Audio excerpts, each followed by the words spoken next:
네, 은혜로운 찬양 감사드립니다. 오늘도 복된 주일을 맞아서 하나님의 임재가 가득한 우리 대함교회 이 예배 자리에 나오신 우리 성도님들을 예수님의 이름으로 환영하고 축복합니다. 지난 한 주간도 밤낮으로 삶의 현장에서 치열하게 살아오신다고 너무너무 수고 많으셨습니다. 우리 환한 얼굴로 옆에 계신 분들 바라보시면서 이렇게 한번 인사 나누시면 좋겠습니다. 지난 한 주간 정말 수고 많으셨습니다. 함께 은혜 받읍시다.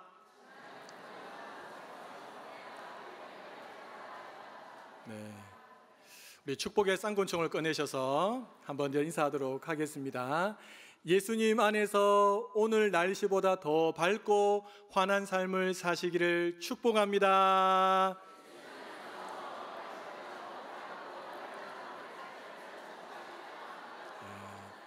이야, 이제 뭐 길어도 웬만한 건 다 따라 하시네요. 예, 감사합니다. 진짜 오늘 날씨가 너무 환하고 좋은데 이런 날씨처럼 예수님 안에서 우리 성도님들의 삶이 환하고 밝아지시기를 예수님의 이름으로 축복합니다. 정원 목사님이 쓰신 주님과 함께 차 한 잔을 이라는 책에 나오는 내용으로 제가 오늘 설교를 시작하려고 합니다. 제가 한번 읽어드릴 테니까 여러분들이 한번 잘 귀담아 들어보시고 마지막 부분은 제가 함께 읽자하면 같이 읽어주시면 좋겠습니다. 두려움은 사단이 잘 사용하는 무기 중 한 가지입니다. 사람들로 하여금 근심하고 염려하게 만듭니다. 스스로가 위축되고 쇠약해지도록 만들어서 스스로 넘어지도록 하는 것이죠. 그리스도인들은 두려움이 아니라 담대함을 가지고 살아갑니다. 그 이유는 사단보다도 크고 위대하신 하나님을 바라보기 때문입니다. 베드로는 물 위를 걷는 체험을 하지만 이내 곧 빠지는 위험도 겪습니다. 베드로가 물에 빠졌던 이유는 예수를 바라보고 가던 그의 시선이 바람과 파도에게 빼앗겼기 때문입니다. 그리스도인은 사단과 죄에 집중하기보다 능력의 십자가, 회복의 십자가를 바라봅니다. 우리 같이 한번 읽어볼까요? 우리의 시선이 나의 죄와 사단에게 빼앗기면 죄책감과 두려움에 사로잡히게 되는 것이죠. 그래서 그리스도인은 항상 십자가를 바라보며 평안의 주인이신 예수 그리스도께만 시선을 고정하면 됩니다. 여러분, 정원 목사님은 우리가 두려움에 빠지는 이유를 무엇이라고 했습니까?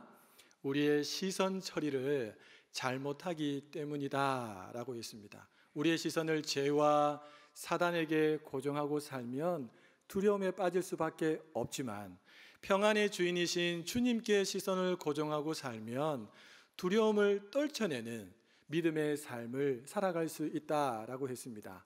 우리 사랑하는 성도님들이 오늘 말씀을 통해서 예배를 드리는 중에서 하나님께 시선이 고정되어져서 내 마음에 조금이라도 남아있는 모든 두려움들이 사라지고 하나님의 은혜로 촉촉히 심령들이 젖게 되는 놀라운 축복의 주인공들 되시기를 예수님의 이름으로 축복합니다. 눈을 주님께 돌려라는 찬양의 후렴 부분을 제가 한번 불러드리고 여러분 같이 한번 제가 부르자 하면 같이 불러주시면 좋겠습니다. 눈을 주님께 돌려 그 놀라운 얼굴 보라. 주님은 내 영광에 빛 앞에 세상 근심은 사라지네. 같이 한번 불러볼까요? 눈을 주님께 돌려 그 놀라운 얼굴 보라. 주님은 내 영광의 빛 앞에 세상 근심은 사라지. 눈을 주님께 돌려 그 놀라운 얼굴 보라. 주님은 내 영광의 빛 앞에 앞에 세상 두려움 사라지네. 그 어떤 두려운 사람이나 상황이나 문제가 우리에게 닥쳐온다 할지라도 우리의 눈을 주님께 돌려 주님을 의지한다면 그 모든 것들이 눈 녹듯이 사라지고 주님이 주시는 평화와 은혜가 우리의 심령에 다시 가득 채워지게 될 줄로 믿습니다. 오늘 시편은 할렐 시편이라고 부릅니다. 할렐 시편 중에서 마지막 시편에 해당하는데요. 여러분, 할렐의 혹시 뜻을 아십니까? 찬양하다라는 뜻이 바로 할렐입니다. 할렐루야는 잘 아시죠? 할렐루야는 여호와를 찬양하라인데 할렐루가 찬양하라라는 명령이고 야가 뭐냐면 여호와 하나님을 축약해 놓은 야훼의 의미라는 것입니다. 그래서 할렐루야 하면 여호와를 찬양하라라는 의미입니다. 오늘 시편은 이 할렐 시편이라서 찬양의 시편이라고도 부릅니다. 그러니까 여러분, 이 찬양의 시편이니까 분위기가 어떨까요? 어두울까요? 밝을까요? 예, 밝습니다. 희망차고 밝고 따뜻한 분위기가 바로 시편 118편입니다. 할렐 시편은 시편 113편부터 118편까지 있는데 여러분들이 혹시라도 마음에 우울하고 힘든 일이 있을 때 시편 113편부터 118편 말씀을 소리내어서 읽으신다면 여러분 마음속에 하나님이 주시는 은혜들로 가득히 채워지게 될 줄로 믿습니다. 성경학자들에 따르면 언제 이 시편 118편을 불렀는가? 이스라엘 백성들이 그들이 지키는 절기 중에서 아주 중요한 절기였던 유월절날 성전에 모여서 이 시편 118편을 힘차게 불렀다고 합니다. 여러분, 유월절 잘 아십니까? 이스라엘 백성들이 출애굽할 때 하나님께서 그들에게 10가지 재앙을 통해서 건져주시지요. 그 10가지 재앙 중에서 마지막 10번째 재앙이 바로 장자의 죽음 재앙이었습니다. 하나님이 장자의 죽음 재앙을 앞두고 모세를 통해서 이스라엘 백성들과 애굽에 있는 사람들에게 그 장자의 죽음의 재앙을 피할 수 있는 방법을 알려주셨습니다. 1년 된 어린 양이나 염소를 잡아서 그 피를 받아두고 그 고기를 집 안에 들어가서 먹고 받아두었던 그 피를 가지고 문설주와 좌우 임방에다가 발라두면 하나님이 보내시는 죽음의 사자가 지나갈 때에 그 피를 보고 유월, 패스오버, 지나간다, 넘어간다 라고 해서 생겨진 절기가 바로 유월절입니다. 여러분, 이 유월절은 이스라엘 백성들에게는 해방이 시작되는 날이었고 그래서 너무너무 기쁜 절기고 반대로 애굽 사람들에게는요 장자가 죽어나가는 너무나도 슬픈 그런 날이었습니다.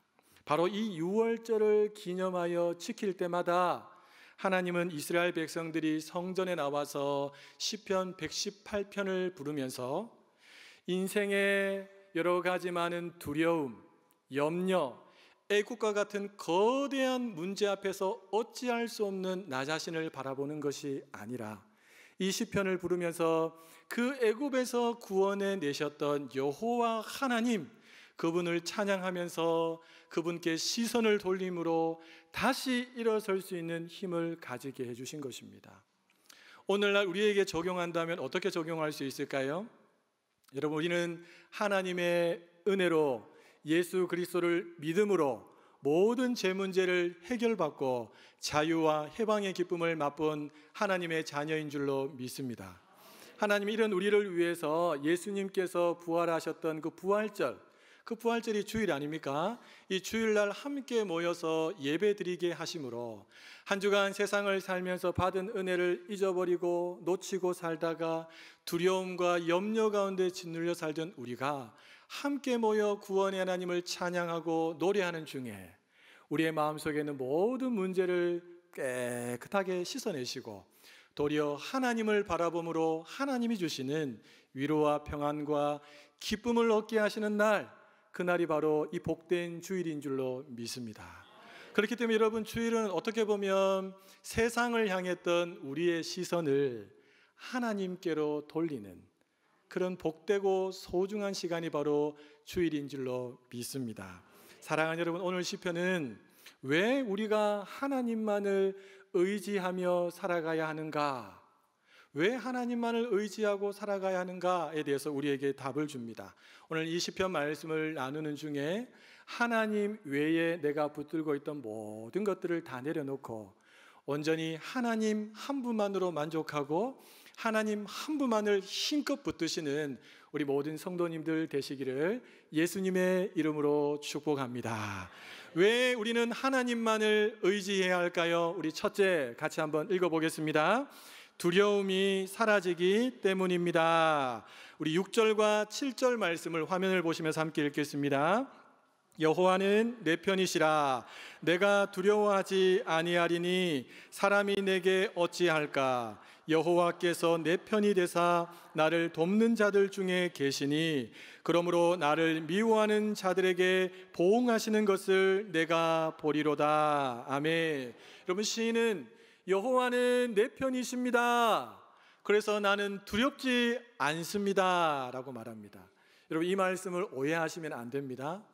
이 말씀은 하나님이 내 편이시기 때문에 그 어떤 것도 나를 해하지 못합니다 라는 고백이 아닙니다. 그보다는 하나님을 신뢰함으로 나의 인생 전체를 하나님의 손에 맡겨드리기 때문에 두려움이 온다 할지라도 나하고는 상관이 없습니다 라고 하는 고백입니다. 이는 마치 어린아이가 깜깜한 밤에 홀로 사람들이 없는 길을 걷고 있다고 생각해 보십시오. 여러분, 아이의 마음속에 그 두려움이 엄습해 오겠지요. 그런데 두려움 속에서 누군가가 갑자기 손을 내밀면서 그 아이의 손을 이렇게 탁 잡습니다. 그리고 한마디 합니다. 아들. 그 순간 여러분, 이 아이의 마음속에 찾아왔던 두려움은 한순간에 다 사라지게 됩니다. 왜 그렇습니까? 두려움의 상황은 여전히 있습니다. 그러나 그 아버지가 그 손을 잡으면서 아들 했을 때 그 아이는 두려움의 상황보다 더 큰 아버지를 바라보고 아버지와 함께하고 있다는 위안을 얻기 때문에 그러합니다. 사랑하는 여러분, 인생길이 어둡고 답답하지 않습니까? 얼마나 힘들고 어렵습니까? 우리를 두렵게 하는 것들이 얼마나 많습니까? 조금 지나갔다 싶으면 또다시 풍랑 같은 두려움이 밀려오고 우리의 마음을 괴롭게 하고 힘들게 하고 짓누릅니다. 여러분, 그때 기억하십시오. 여러분의 손을 붙들고 계시는 분이 계십니다. 임마누엘 하셔서 여러분을 향해서 아들아, 딸아, 내가 너와 함께 있다.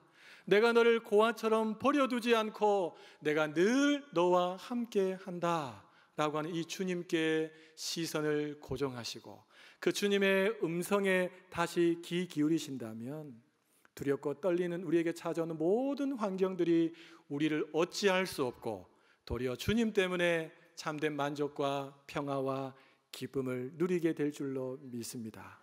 우리 성도님들이 바로 그와 같은 축복의 주인공들 되시기를 예수님의 이름으로 축복합니다. 여러분, 다윗이 골리앗과 맞섰을 때에 두려웠을까요? 두렵지 않았을까요?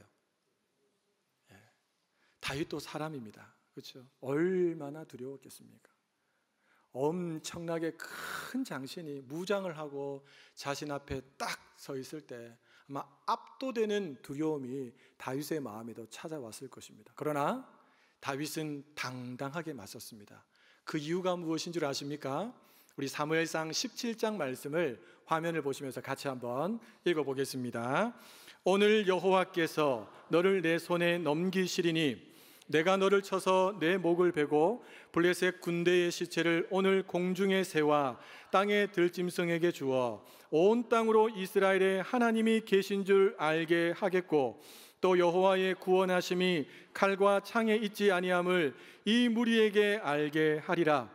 전쟁은 여호와께 속한 것인즉 그가 너희를 우리 손에 넘기시리라. 아멘.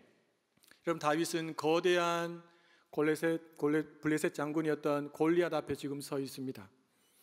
하지만 그는 두려움에 짓눌리지 않았습니다. 왜 그렇습니까? 하나님께서 이스라엘과 함께 계심을 믿었고 그 하나님이 지금 자신과 함께하고 계심을 믿었기 때문입니다. 여러분, 톨스토이는 아주 부유한 귀족집에서 태어났습니다. 그리고 그는 글을 참 잘 썼기 때문에 글을 통해서 많은 부를 축적했습니다. 크게 성공해서 남부러울 것이 없는 그런 인생을 살았던 사람이 톨스토이였습니다. 그런 톨스토이에게도 남들이 알지 못하는, 그만 알고 있는 마음 한구석에서 밀려오는 참된 만족이 없음을 그는 날마다 고통스러워했다고 합니다. 죄에 대한 공포, 결국에는 자신이 지은 죄로 말미암아 자신이 망할 것이라고 하는 미래에 대한 두려움에 짓눌려서 남들이 볼 때는 전혀 그렇지 않은 것처럼 보이지만 톨스토이는 혼자 있을 때마다 그 두려움과 맞서야만 했다고 합니다.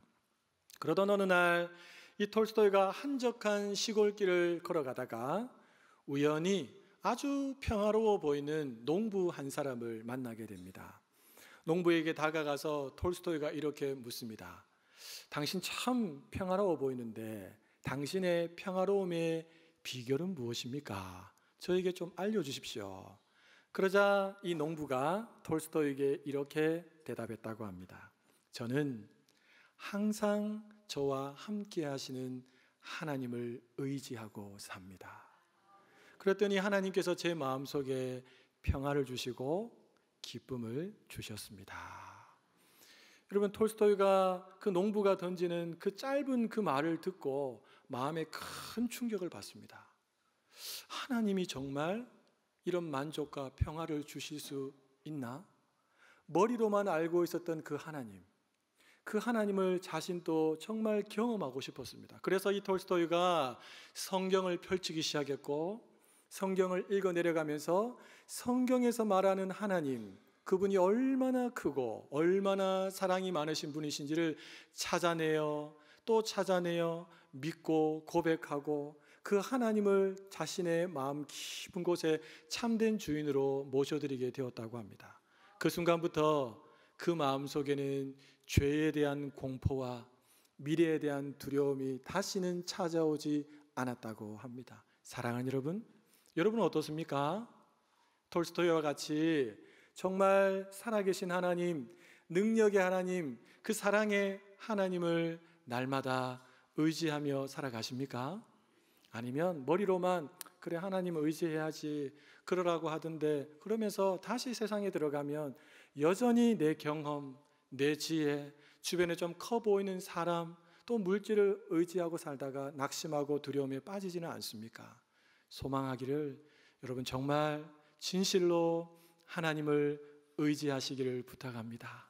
그래서 세상이 줄 수도 알 수도 없는 하나님만이 주실 수 있는 그 평화로움과 그 기쁨과 그 소망으로 넘쳐나는 삶을 살아가시기를 예수님의 이름으로 축복합니다.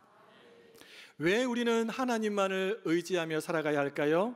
둘째, 같이 한번 읽어보겠습니다. 우리 10절과 12절 말씀도 함께 읽겠습니다. 문나라가 나를 애워쌌으니 내가 여호와의 이름으로 그들을 끊으리로다. 그들이 나를 애워싸고 애워쌌으나 내가 여호와의 이름으로 그들을 끊으리로다. 그들이 벌들처럼 나를 애워쌌으나 가시덤불에 불같이 다 없어졌나니 내가 여호와의 이름으로 그들을 끊으리로다. 아멘. 여러분, 이 짧은 세 구절 안에 애워쌌다라는 표현이 총 4번 나옵니다. 문나라, 다시 말하면 여러 나라들이 나를 죽이려고 애워쌌다는 것입니다. 얼마나 두렵고 떨리는 상황입니까? 자, 그런데 이 상황을 시인은 어떻게 극복을 합니까? 가장 길게 3번이나 반복되고 있는 표현이 있습니다. 우리 색깔이 다른 부분인데 같이 한번 읽어보겠습니다. 내가 여호와의 이름으로 그들을 끊으리로다. 할렐루야. 사랑하는 여러분, 아무리 강한 대적, 아무리 많은 대적이 온다 할지라도 내가 여호와의 이름으로 그들 앞에 선다면 하나님이 내 편이 되셔서 친히 승리를 주실 줄로 믿습니다. 출애굽 후에 애굽의 왕이었던 바로가 특별히 선발된 병거 600대와 애굽의 모든 병거를 거느리고 이스라엘 백성 뒤를 쫓아옵니다. 왜 쫓아옵니까? 죽여버리겠다는 겁니다. 이 소식을 전해 들었던 이스라엘 백성들 안에서 난리가 났습니다. 성경을 보니까 크게 두려워했다. 크게 두려워했다. 너무너무 무서워했다는 것입니다. 그러면서 그들이 모세를 향해서 원망을 쏟아냅니다. 왜 우리를 애굽에서 여기까지 데리고 나와서 이 광야에서 죽게 하는가? 앞은 홍해고 뒤에는 애굽의 병거가 지금 열심히 달려오는데 도망칠 곳이 없는 이 상황 속에서 왜 우리를 이곳까지 데리고 왔냐며 모세에게 원망을 쏟아냅니다. 여러분, 그때 모세는 하나님께 시선을 고정했고 하나님이 주시는 마음의 말씀을 받아서 이스라엘 백성들에게 이렇게 전합니다. 우리 출애굽기 14장 말씀을 함께 읽어보겠습니다. 모세가 백성에게 이르되 너희는 두려워하지 말고 가만히 서서 여호와께서 오늘 너희를 위하여 행하시는 구원을 보라. 너희가 오늘 본 애굽 사람을 영원히 다시 보지 아니하리라. 여호와께서 너희를 위하여 싸우시리니 너희는 가만히 있을지니라. 아멘. 결국 모세의 말대로 하나님께서 친히 그 애굽의 병거와 맞서 싸우셨습니다. 그 모든 병거, 애굽의 모든 군사들을 홍해에 하나님은 수장시키셨고 이스라엘 백성들에게 승리를 안겨주셨습니다.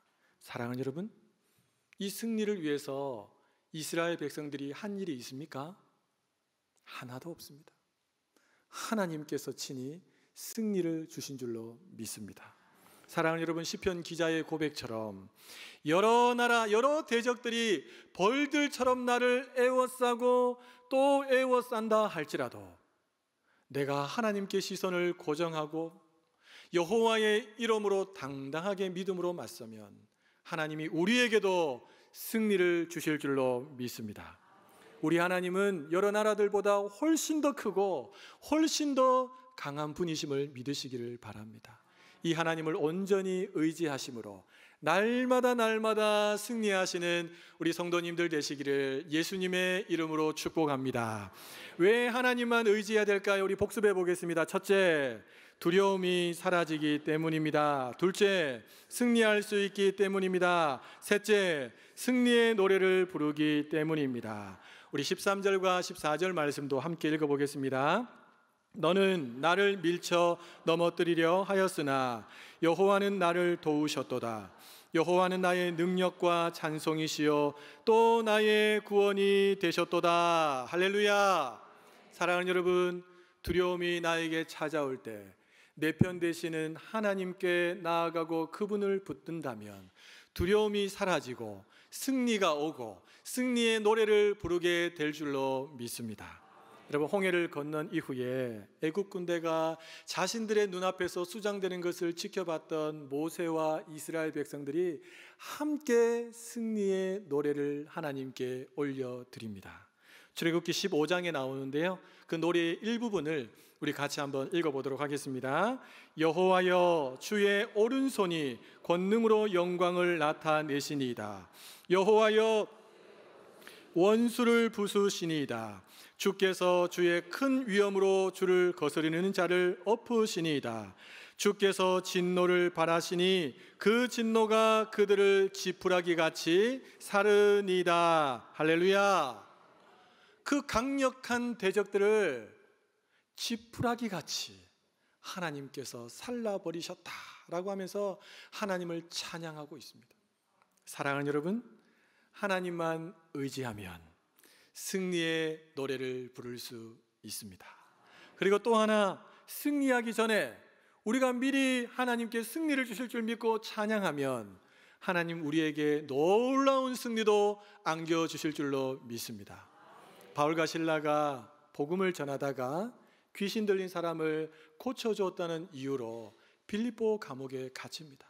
그 감옥에서 매 맞고 착고에 매여서 고통하고 있을 때에 한밤중에 이 두 사람이 갑자기 하나님을 찬양하기 시작합니다. 여러분, 이 상황은 찬양할 수 있는 상황이 아닙니다. 원망하고 불평해야 되는 상황 아닙니까? 아니, 하나님, 내가 다른 것도 아니고 복음을 전하다가 귀신 들린 사람을 고쳐줬다는 이유로 어떻게 나를 이렇게 감옥에 가둘 수 있습니까? 어떻게 나를 이렇게 매맞게 할 수 있습니까? 하나님 정말 살아계신 거 맞습니까?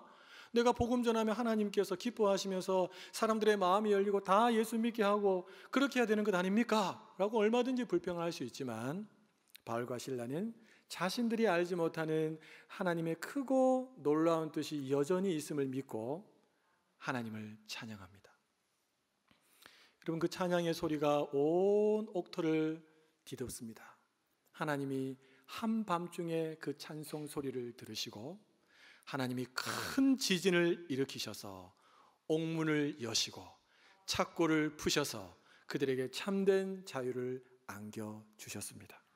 사랑하는 여러분, 하나님이 그 찬송을 들으시고 기적을 베풀어 주신 것입니다. 그러니 우리도 하나님이 승리를 주셨을 때도 찬양해야 되겠지만 승리하기 전에도 찬양해야 될 줄로 믿습니다. 그리 아니하실지라도 내 생각대로 풀려지지 않고 내 생각대로 이루어지지 않더라도 하나님의 더 크고 놀라운 뜻이 반드시 나의 삶을 통해서 이루어진다는 사실을 믿고 그럼에도 불구하고 하나님을 찬양해야 될 줄로 믿습니다. 찬송을 부르세요. 찬송을 부르세요. 놀라운 일이 생깁니다. 찬송 부르세요. 같이 한번 고백해 볼까요? 찬송을 부르세요. 찬송을 부르세요. 놀라운 일이 생깁니다. 우리 옆에 사람들 바라보시면서 찬송을 부르세요. 찬송을 부르세요. 놀라운 일이 생깁니다. 찬송 부르세요. 할렐루야. 그 한밤중에 그 감옥에서 바울과 실라의 찬송을 들으셨던 그 하나님께서 어두운 인생길을 가는 우리의 삶 가운데 울려 퍼지는 찬송도 들으시고 기적을 베풀어 주실 줄로 믿습니다. 사랑하는 여러분, 신앙생활은 시선 싸움입니다. 세상과 문제와 죄를 향했던 시선을 하나님께로 돌리느냐 돌리지 않느냐, 이 싸움이 신앙생활입니다. 여러분의 시선을 예수님을 통해 죄 문제를 완벽하게 해결해 주신 구원의 하나님께로 돌리시기를 바랍니다. 여러분에게 닥쳐진 그 문제보다 훨씬 더 크신 하나님께로 시선을 돌리시기를 바랍니다. 세상을 이기신 그 하나님께로 시선을 돌리시기를 바랍니다. 그러면 하나님 한 분만을 두려워하는 그 경외심이 내 마음속에 가득 채워지면 여러분, 나머지 다른 것들은 두렵지 않습니다. 사람이 내게 어찌할까? 하나님이 내 편이신데 두렵지 않습니다. 그러나 하나님을 경외하는 이 두려움이 내 마음속에서 사라지는 순간 하나님 외의 모든 것들이 나에게 두려움으로 다가옵니다. 간절한 바람은 하나님만을 온전히 의지하셔서 두려움이 아니라 평안을, 승리를 경험할 뿐만 아니라 승리의 기쁜 찬송을 힘차게 부르시는 우리 대한의 모든 성도님들 되시기를 예수님의 이름으로 축복합니다. 예수님의 이름으로 축복합니다. 우리 다 함께 일어나셔서 한번 찬양하겠습니다.